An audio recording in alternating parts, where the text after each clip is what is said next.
everyone. Welcome back to the Earth on Survival Guide, episode 182, the podcast for all disciplines, paths, players, and game masters.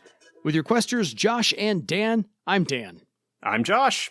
And on today's podcast, we will be discussing all things GenConical and Silvological Part 2, because we're going to talk about forests today and how to survive going through, living in, and being around the forest. So if you have any questions for us, drop us a line at edsgpodcast@gmail.com or leave us a voicemail. We've only ever had a couple of those, so by all means, get your voice on this podcast. People can hear you too. So, Josh, any announcements about GenCon, booth times, play times? Yes, so when this episode drops will be the day before GenCon opens. So I will be in Indianapolis if you are listening to this on launch day. Insert fanfare music here. Yeah, GenCon starts August 3rd. Because we only have so much booth space, we've had our times apportioned for when we are going to be there. If you are at GenCon and want to say hi, my booth time is actually pretty limited. I will be there Saturday morning from when the hall opens until about 11:30, so 10 a.m. to 11:30. Because I have a game going on at noon. This is on Saturday. And so we'll need time to grab a bite to eat between my booth time and running the game. So that's the only time where I will actually be at the booth. Morgan will be at the booth a little bit more because Morgan is not running games. Morgan will be there Thursday afternoon for a couple of hours, and then Friday morning and Sunday morning for a couple of hours each. We will be available and may be found other places at other times. Feel free, if whatever doesn't work out, to reach out to me at least if you want to say hi.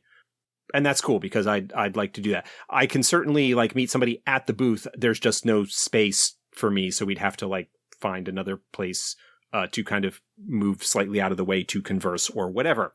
Yeah. Also, a reminder, we haven't gotten any of them yet. If you have questions for Lou, our as of yet not completely scheduled or not scheduled at all conversation with Lou, which will be taking place in a few weeks, then get them to us at that same email address, edsgpodcast@gmail.com. Mark that they are for Lou, either in the subject line or at the beginning of the email, so that we can set those aside and hang on to those for when we talk to him. Exactly. And since we don't know when it's going to take place, please get them to us sooner rather than later. Yeah. We don't want yours to be missed. I suspect it probably won't be until sometime in September, because of the time that I'll be away and then coming back and getting into the swing of things just in time for kids to go back to school at the end of August, beginning of September. Probably won't be settled back into a normal routine until sometime in September for us to schedule that. Yeah. We will probably hammer out a time and probably have a more specific announcement saying, this is the date that it's happening. This is your last chance to get questions in if you have them. Because we don't have any regard for Lou's schedule. We have to worry about Josh's schedule and my schedule. Lou just fills. I'm just kidding. Just kidding. We'll make it work. We'll figure it out. But it is definitely a post-GenCon thing. I think that covers it for now. Fair. There's other stuff brewing, but I'm not allowed to talk about it as of the time of this recording. If it has happened, keep your eyes out for Alamaze. That's all I'm going to say. Alamaze has been showing up online with some other stuff that has made Andy a little bit upset in terms of that Weasley dragon spilling secrets. So keep your eyes out for Alamaze. Alamaze will spill what's maybe going on here and there. Anyway, that takes care of the GenConical portion of our show. On to the Silvological. What do we go with that? Because I'm going to butcher the name in the first place. The Silvological portion of our show, how to survive in the forests. Now, there's two big forests to worry about. We'll get to those later. This start off with some generalities, because BarSave has hundreds of unnamed forests. There are two that are named, the Bloodwood and the Poison Forest. We'll get to both of those a little bit later. So, yeah, and in this context, we're talking about unnamed in the sense that they are not necessarily magically named with a true pattern sort of thing. The locals probably have a name for them. For example, the, broadly speaking, various forests and groves of trees that are not really sort of known by any specific name broadly. Yeah. Some of these forests may actually be named in the magical sense, but essentially we're talking about all of the forests that are not the bloodwood or the poison forest, which are the ones that we'll be talking about a little bit later. Absolutely. This actually is something near and dear to my heart because my last name translated, or at least defined, means of the deep, dark woods. So I like this episode already. We're only 5 minutes in. Anyway, so most of the forests we're going to come across, because around a river, it's a jungle usually because it's very wet. Forests are usually typically drier. Most of these have oak trees, ash trees, some pine trees. So they're more tree prevalent than a jungle normally would be. However, also in forests, you're going to find flowers, creeping vines, grasses, moss, of course, mushrooms because they grow everywhere. But the forests also, by the way, have more underbrush. We said last time that the jungles usually don't because all the resources are up high. Forests tend to be, yes. Forests actually do have some low-growing plants. And in Barsave, most of those low-growing plants are poisonous to the touch. Just, again, how to survive in the forests of Barsave. Yeah, and part of the reason for that, to get into a little bit of ecology here, is that forests, as opposed to jungles, are typically found in more temperate regions where the trees are deciduous, which means that they lose their leaves every season. Right? Yeah. In the fall, the leaves drop, and then new leaves are grown in the spring for oak and ash and maple and trees like that. And then that leaf litter decomposes and forms a very rich soil and mulch that is very useful for other living things to feed on and grow out of, from funguses and mushrooms and lichens and things like that to smaller plants and vines and all that sort of thing. One thing that's actually a little bit different that I want to mention, and this is something that's going to be a bit more likely when you're talking about the higher altitude woodlands, where you get into more evergreen trees like pines. In a pine forest, you actually tend to get back to the level of not as much underbrush as you do compared to a jungle. And part of the reason for this is that because they're evergreens, that is, they don't lose their leaves seasonally, the needles, which are the leaves of a evergreen tree or a fir tree, which is a type of evergreen, they block out the sunlight for a longer period of time. What happens in the spring with a deciduous forest is that because none of the trees have leaves, there's plenty of sunlight that can get down to the lower levels to help the smaller trees grow. But the other thing is that pine needles are kind of acidic and mess with the soil. Yes. It's kind of a survival strategy. Their needles poison the soil for other plants around them and makes it very difficult for them to grow. I have 2 pine trees in my yard. I was going to bring this up, but keep talking. My family has a summer place up here in Maine in the woods. The woods around it is a mix of oaks and pines because we're sort of at that latitude where things are kind of starting to transition from one to the other. And the roof shingles on the place, 1, get a lot of lichen and moss growing on them. Yeah.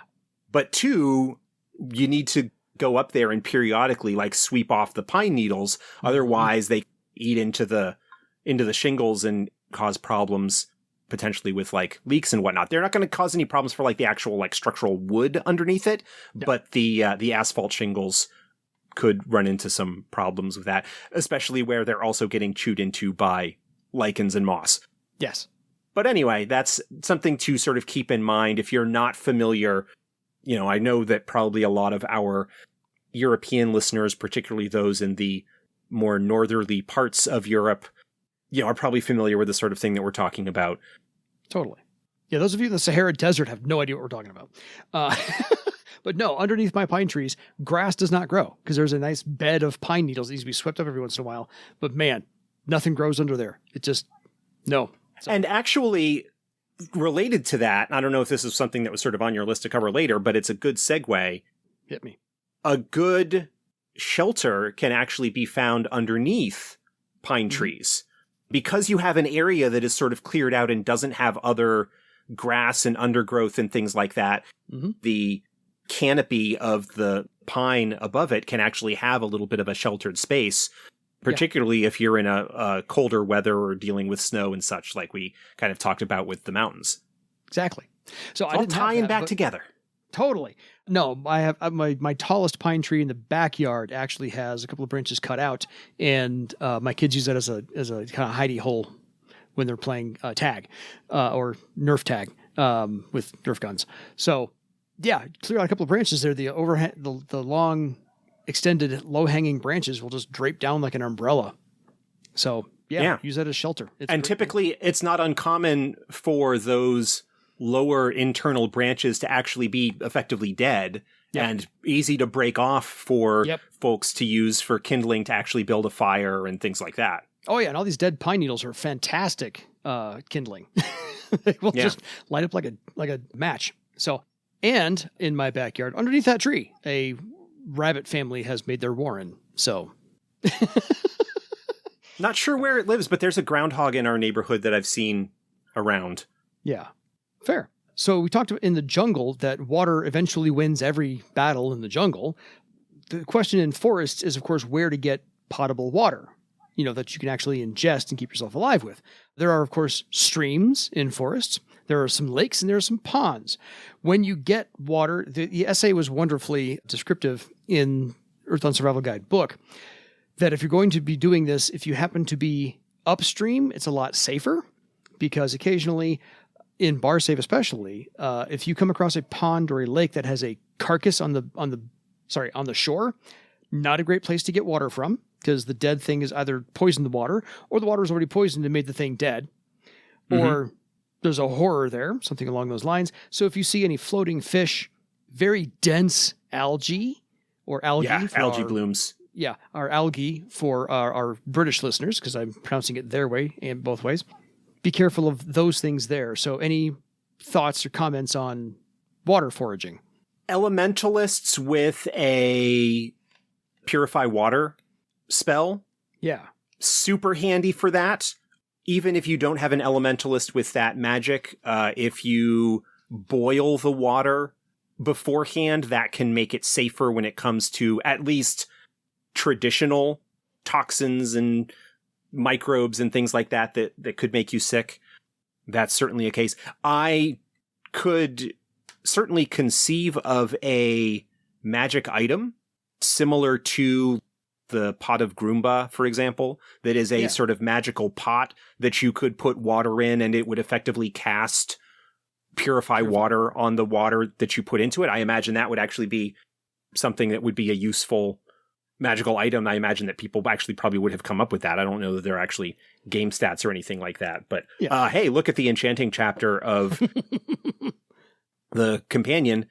You maybe get a sense of where that might be in terms of a difficulty to create. Obviously, for there to be significant plant growth, there needs to be at least some amount of water for the plants to draw on. Although in many cases, it is sort of within the soil itself.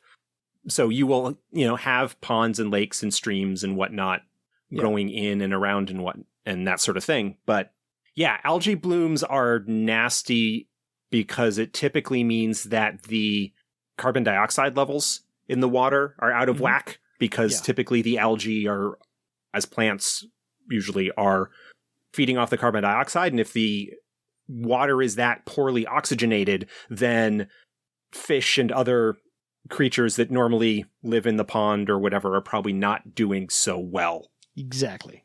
So anyway, that covers water resources. And since you were speaking about some of the plant life and vegetation there, I'll skip over that, in fact, and go to the fauna, really, because we were talking about rabbits earlier. So some of the creatures you can find in a forest, a little bit different than a jungle, not a lot, a little bit. Obviously, all kinds of birds, rabbits, deer, elk, squirrels, badgers, weasels, mice, wolves, muskrats, frogs, owls, your basic Disney film. Bambi, Snow White and the Seven Dwarfs, whatever they've drawn on the screen there. And that doesn't even cover the magical beasts that Josh can probably figure out a litany of. Right. Again, we talked about Morgan's blog, Panda Gaming Grove. There is, I'm certain, a list. Ever resourceful. Josh is going to check that out for us now. Creature habitats. Let's see. Forest. Genus is mentioned. Oh, the genus, yeah. Q. Monkeys. Oh, yeah, I forgot monkeys. You mentioned birds, but the blood raven in particular. Leech rat, apes, boars, brithin, shadowmant. Those are typically nocturnal. Zoaks, spiders. Yeah. Wolves, bear, ogres are sometimes found in that area. But yeah, on Panda's website, Panda Gaming Grove. Yeah. There's a creature habitats link right on the sort of right-hand sidebar there, and that takes it to a list, and you can select what type of habitat you want. And it's basically a list of the creatures that can be found within that environment. Fair. So any popular, any movies or TV shows you can think of that involve forest survival of any kind? Involve forest survival? Nothing immediately comes to mind. Or things you can find in a forest. Well, yeah, actually, you just mentioned it. The original Predator. Yeah. Actually, although that's more jungle than more jungle. Forest. Yeah, fair. The recent Hulu release sequel to it, Prey. Oh, yeah.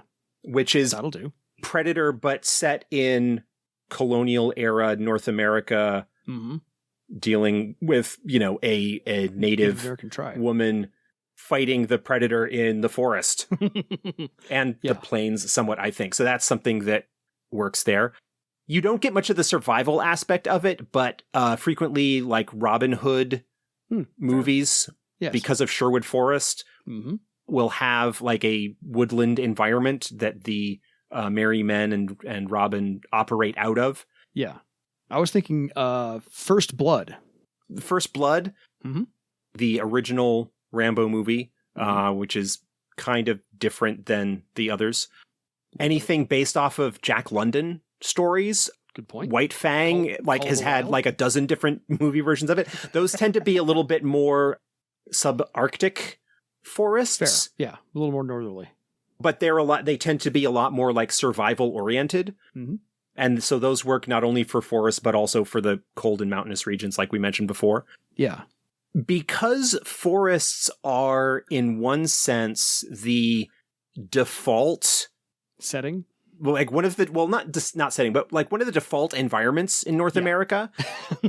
Forest does not seem to be something that is unfamiliar. And so there are a lot of things that are sort of set in forests or near forested areas that don't really focus on the forest necessarily so much. Oh, the original Hunger Games. Yeah, Hunger Games. Place in a forest there. That could work. Again, it doesn't really deal with the forest so much as a survival aspect, but early John Cusack movie, The Journey of Natty Gann. Oh, yeah. Which is a story about a young woman who is traveling across country, kind of hobo lifestyle, trying to find her father, who is working a logging camp in the Pacific Northwest. And so there's a lot of travel along rail lines and through woods and things like that. Yeah. Early John Cusack role. Meredith Salinger. Oh, yes. Wow. How's that for a deep pull? That is a deep cut. Wow. I didn't realize that. That is her. Now that you mention, I'm like, oh yeah, that is a young Meredith Salinger. I did not have to look that one up. I knew that one. But there are lots of places. I don't know. God, there have been like a million seasons of Survivor. I don't know that they've actually had any that were set in a forest. They're almost always set in like jungles or like tropical areas and beaches and stuff. There's a movie called Into the Wild based upon a book because it's a true story. I don't remember who wrote the book. His name is Jack something. this guy just wanted to live in the wild. And so he left behind all of his earthly possessions, left behind his car, and hitchhiked on trains into Alaska. And so is this the guy that ended up dying? Yes. Okay. Yes. That doesn't deal with the forest a whole lot because he's up in like the tundra. Yeah. And it's kind of a story of what not to do. Correct. The movie takes a few liberties, but the book is better, obviously. But, if you wanted some inspiration. Shoot, there was one that I was just came to mind and then I forgot it. Because we talked about Meredith Salinger, so. Yeah, they don't have Meredith Salinger. It now completely slipped out of my mind. I don't know what I was thinking of. Fair. So I just...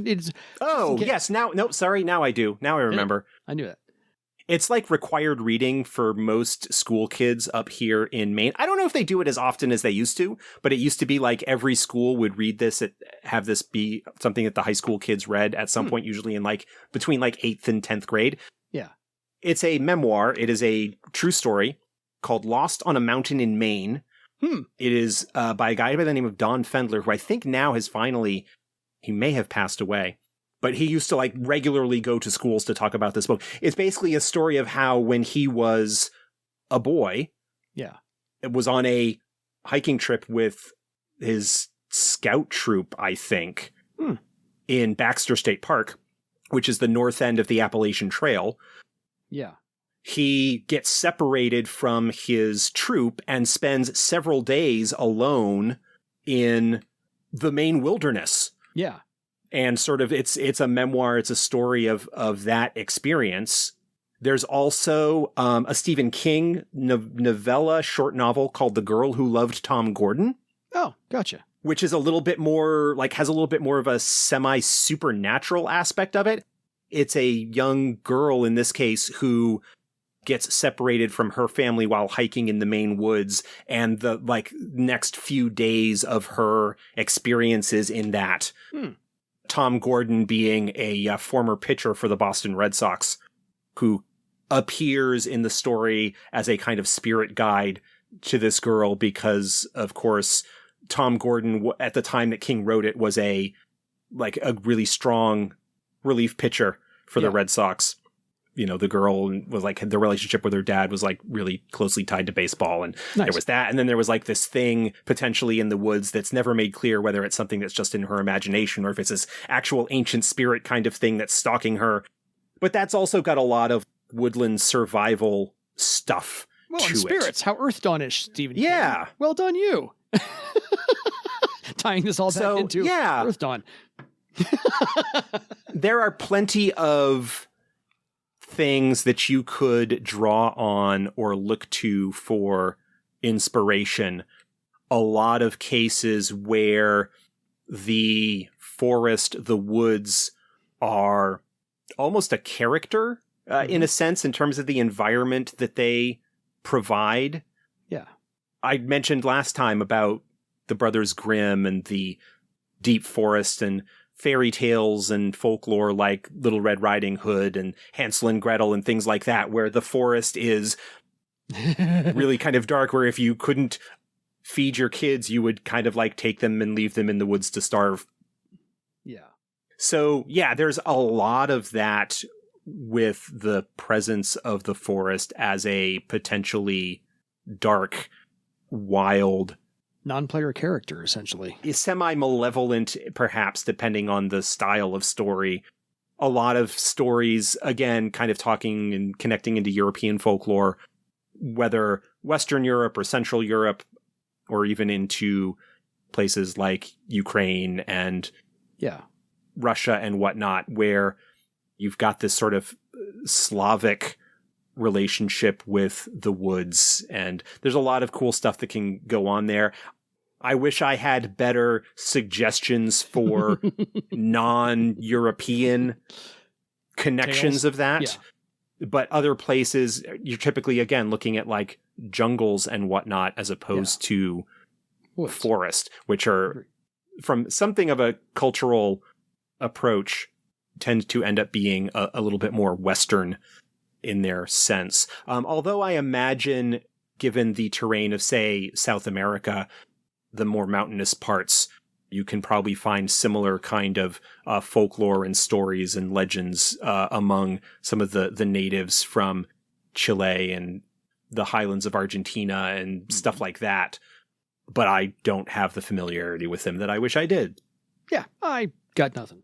We mentioned the fact that this could be possibly a dark and brooding and imposing kind of terrain, or almost a character to bring to life if in your games, if you want to be the game master for this.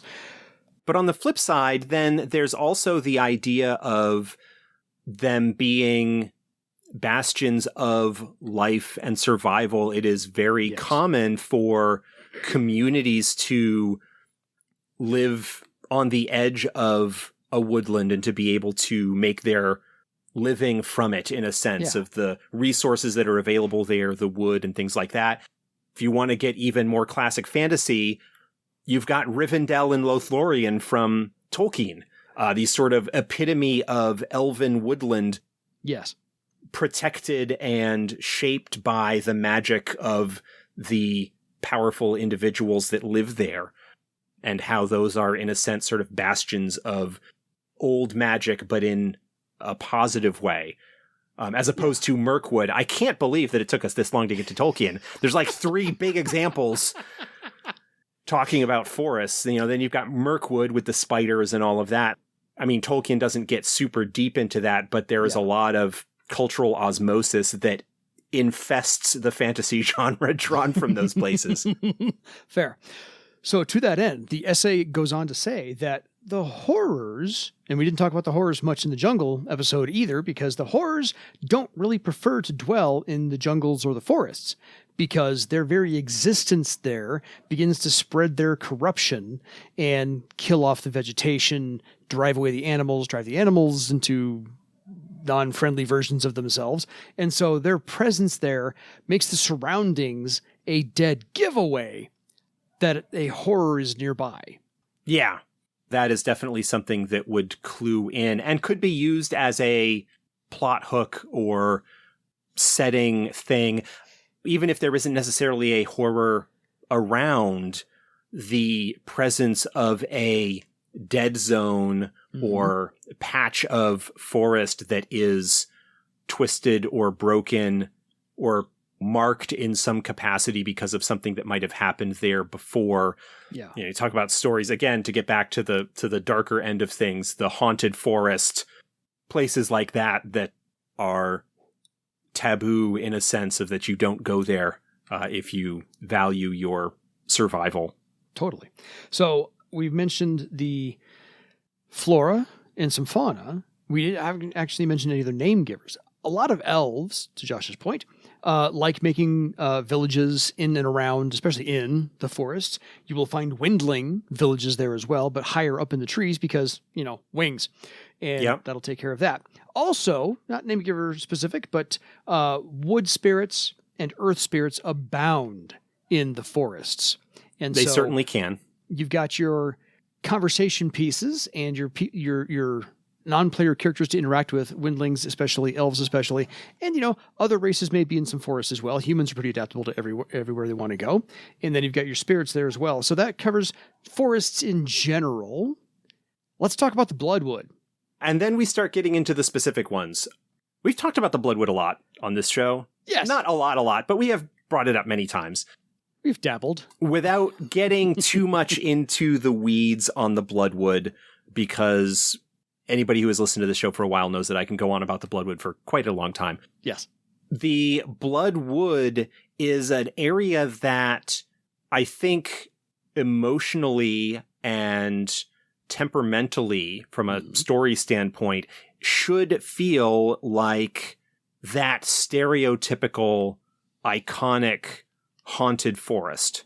Yes. That the trees are alive, in a sense, like that the forest itself is alive and watching you and does not want you there. That is something that is actually kind of an effect of the Ritual of Thorns that has made the Bloodwood what it is, but then there's also the growing corruption from its heart. So depending on where in the wood you are, that feeling could be greater or lesser. And of course, to a sense, the wood actually is watching you. There are plenty of plant spirits commonly in the form of thornmen. Yep. That have been tasked by the blood warders and other magicians of the wood to guard its borders and either capture or turn away anyone who tries to break its exile. Yes. And the Bloodwood actually is different than all the other forests, I can't say combined, because the Bloodwood, because of its magical nature and the fact that it was a care, an above ground care during the Scourge, the magic used, pardon? Parts of it, yeah. Yeah. The entire wood was not a care. The care was sort of in the heart of the wood. Yes. Thank you for clarifying. There were also some portions of that were underground as well. It wasn't all solely above ground, but all of the protections were wooden and declined the Theron rights of protection and passage. So, thank you for clarifying. I was going to misspeak entirely, so you made a better point. But the Bloodwood is different because all of the trees in the Bloodwood are technically bigger than most of the other forests, and especially around the center of the Bloodwood where the care was. Those are basically like California redwoods. Those are ginormous trees. So if you need an example, Return of the Jedi was filmed in California redwoods area. So you want an example how big those trees are? Go look them up. That's how big those trees are. But the Bloodwood also has all kinds of cover on the forest floor because it's been around forever and all the magic used and all the elemental spirits and blood elves and thornmen and so forth. There are vines and creepers and mosses and grasses and flowers and brambles and, some of these things are remnants of cares.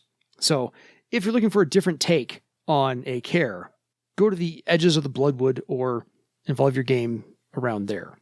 Yeah, the Bloodwood just has so much potential for unsettling experience for player characters. Yeah, like super creepy, but also super alive. It's not creepy in the way that, say, a horror corrupted woodland would be. It's creepy because in a sense of the riot of life that is there and how, because of the magics that were used there and everything, the plant life is, I don't want to say carnivorous, but the plant life feeds on the blood that is present there. And it's not just the elves that drip blood, but a lot of the other animal life and whatnot there as well feeds that. And I just like the image of crossing over into the wood proper and feeling the ground squish and picking your foot up and seeing blood pooled and then kind of sinking back into the dirt in like the sort of quote unquote marshier areas. Yeah. Any muddy stains on your shoes are going to end up red. Yeah. It's just, again, epitome haunted forest, creepy kind of wrongness. There should be a sense of wrongness coupled with the beauty that the epitome of elven culture is sort of known for. To take it back to Tolkien, Bloodwood is what would have happened to Lothlorien if she had taken the ring. Okay, there you go. It's still beautiful, but it's also wrong in a way that I want to say is difficult to put your finger on, but no, it's pretty easy to put your finger on it. They made this one easy. I don't want to go too much more into this. Go back to one of the other episodes that we have talked about with the Bloodwood. No, we did a geographical episode of the Bloodwood once upon a time. We did. And again, I think just the descriptions, the smell of the place, and the sense that you are being watched even when there is nothing but plants around. Again, that's sort of like fundamental. This place is alive in a way that other forests and woodlands typically are not. I think the word I was looking for before was eerie, not creepy. Yeah. So the Bloodwood is that's eerie, a good word. Whereas a horror-infested place would be creepy. So distinction there. I think the essay has the best survival tip of all time on the Bloodwood. Enter while the daylight shines. Do business quickly, harm nothing, and leave before nightfall. If you must go there, that's how to do it. tip number 1, if you want to go there, exactly. Don't. Tip number 2, if you have to go there, you're better off making contacts at Eidolon and making those deals there. And if you don't have to go into the wood at all, that's so much the better. But yeah, the wood is just wrong. Really cool. Yes. Awesome. It just really is. So that's the northern part of the map. The western part of the map, and I do mean the on the flip side, western part of the map. I was going to say the far western part of the map, whereas the Bloodwood is more alive than most other woodlands. The antithesis of that, forest. Which is the poison forest located between Jarris and the Wastes. It is a place that is infected with the ash that blows in from the wastes, and it has trapped the poison forest, the woodland, in a perpetual state of dying. It's not dead, but it's not really alive anymore either. Everything is undead, decaying, but still alive, and just really, it's at really the edge of death. Really, really unpleasant. The Bloodwood, there are rivers there. You can get potable water there. You can get fresh water there. You might need, the same kind of rules perhaps applies as water and so forth in any other woodland environment. You want to pack in everything into the poison forest. You want to pack in water. You want to pack in food. I don't know whether the rules actually say it. I would be inclined to maybe impose higher difficulty numbers or extra success requirements for attempting to purify water on water that you would find there, just because of the depth of the corruption that exists there. I'm inclined to agree. As the essay says, the poison forest is not dead, but caught in the process, the eternally caught in the terrible process of dying. It's on the edge of death every day. Yeah, and so the plants there are the punky, dry rot kind of wet. If you go to break off a branch, it doesn't give a clean snap. It kind of wet peels off. Peel. Yeah. Animals that you encounter there have open sores, and their skin and fur kind of sloughing off of them, and exposed muscle, filmy eyes where they taxidermy. Yeah. Just really, really nasty, and horrors and horror-tainted creatures abound within that area as well. The Bloodwood is dangerous in its own way, but the poison forest is, I would think, actually even more dangerous in a sense. The Bloodwood doesn't want you there, you will get that feeling from the Bloodwood, but if you don't trouble anything, it's content to let you go. The poison forest will mess you up. Yeah. It doesn't perhaps have the same presence, in the sense that you don't feel that the poison forest itself is sort of watching you, but the very presence of the eternal decay and death that pervades the place attempts to get into everything. Yeah. It's like walking through the Bloodwood. You could feel the life around you. There's this energy to it. Whereas if you walk through the poison forest, you can feel how hollow and empty that is. Yeah, they really are flip sides of the same coin. Yeah.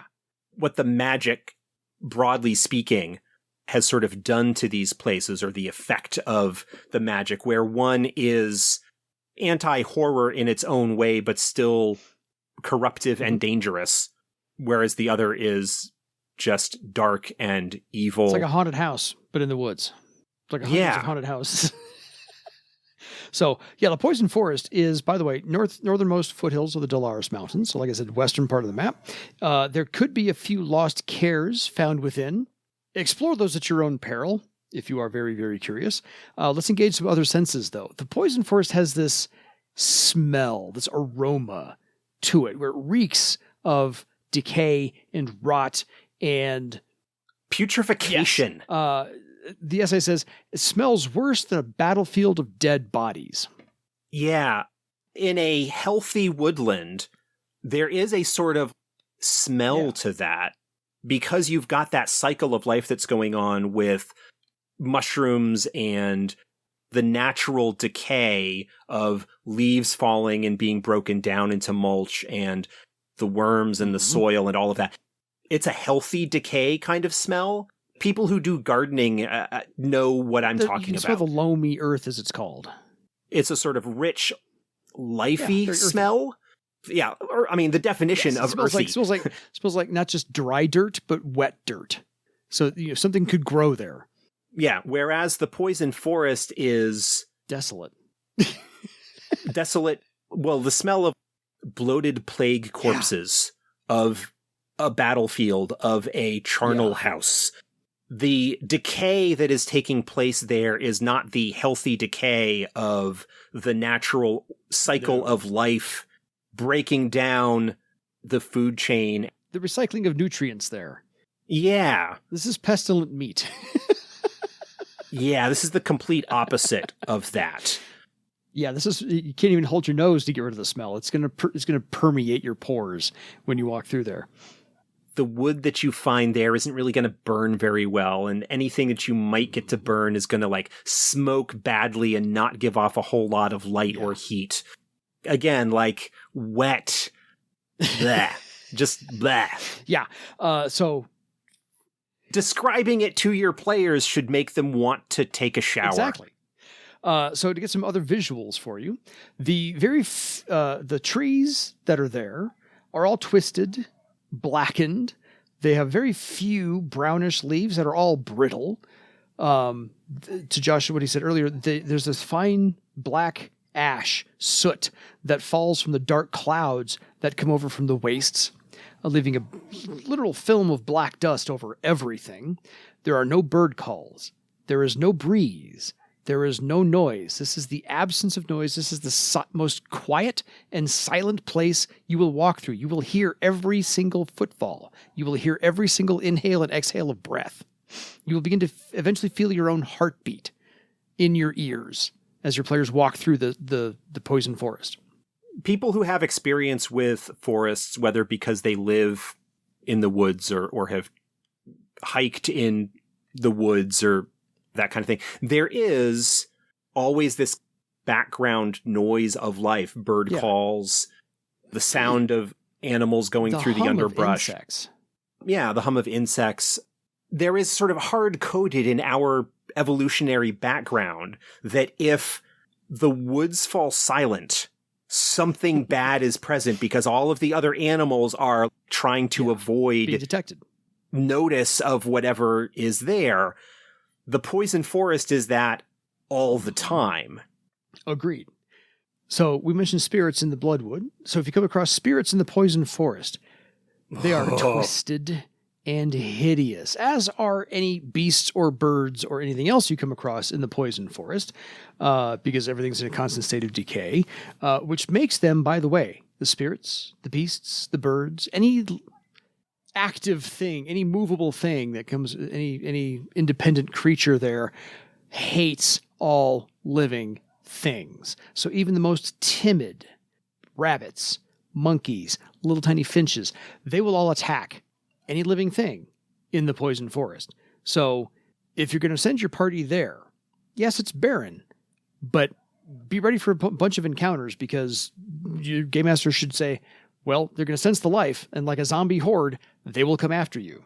Yeah, you will definitely want to avail yourself of the masks in the companion that deal with corrupted or cadaverous sorts of creatures to spice up the encounters that you might have in that area.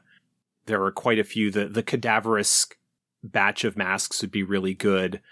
Corrupted ones, obviously, again, ways to not even necessarily make creatures tougher or more difficult, but to reflect how they might be affected by the nature of where they are.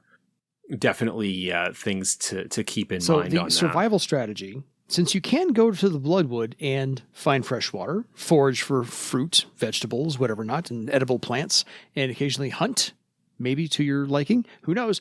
Yeah, the Poison Forest doesn't offer any of that. So there is no foraging. There is no hunting. I would increase the levels of difficulty on that scale significantly, because even if you can find water, it's probably not safe to drink. It's probably brackish and ashy from the ash. There's no beast's flesh that's good to taste because it's all riddled with disease. And to Josh's point, at the edge of decay and death every day. There's no vegetation, not again covered in this ash. And again, it doesn't rain here. It only falls ash like snowfall. There is no wood from the trees that's not pulpy and rotten. So it is, of course, difficult to burn and will smoke, therefore giving away your position. So your survival strategy for the Poison Forest is to bring everything you can with you on a big honking cart, because you're going to need a lot of it to get through this rather large place. And you're also not really going to want to spend a lot of time in there, because the corruption of the Poison Forest will actually get into the stuff that you bring and start to break it down and cause that problem. Like, this is a cursed area. Yeah. Avoid at all costs. Just as a reference, the difficulty number for wilderness survival tests in the Poison Forest is a 12. Yeah, that's nothing to sneeze at. Which is equal to the Badlands and the Wastes, both equally corrupt areas. The Bloodwood is only a 10, just as a point of comparison. Whereas regular woodlands are only a difficulty 5. Yeah, so that's significantly different. That gives you an idea of how tough that's going to be. How much harder thing is. I don't know if you've recorded it yet, but I know there's at least one entry in the Book of Exploration that has a tie-in to the Poison Forest. Do you remember the name of it? Where there's a map or something. I don't know whether you've recorded it yet or not. I don't remember which one it is off the top of my head. Is it the Elemental Fountain? The Fountain Parchment? Is that what it's called? Maybe. The Fountain Parchment, I think, is the parchment about the Elemental Fountain. Yes, that one I recorded. Okay. You've got the book right there. Flip to it and just double check if that's the one that I'm thinking of. Because I think the parchment is like a map or map fragment directing you to a place within the Poison Forest that apparently has... Yeah, this is... true elements. Yeah, this is about the Elemental Earth Fountain. Okay. Does it mention it's the Poison Forest? From Jarrus through the Poison Forest to where it supposedly is on the other side of the Poison Forest in the outskirts of the Wastes. Your brain is better than my research. So, yeah.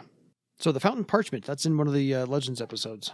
Yep, that's in the Book of Exploration, Legends of Barsave, Volume 2. Yes. Yeah, it's the second story, so yeah, you absolutely would, second entry, you absolutely would have recorded that by this point. Yeah, so it's probably 4 or 5 episodes. Yeah, go back and look at the specials. The show notes have the names of all the ones that are in it. Absolutely. We're not going to research that one for you right now. Any final thoughts on forests in general, or these two specifically? No, we actually got more out of this than I thought we were going to. We hit a lot of ecology, so. And we had a lot of kind of like sidetracks, and I imagine that when we kind of cut out the bits of research and flipping through books and stuff that we had in this one, it might not end up being quite as so long.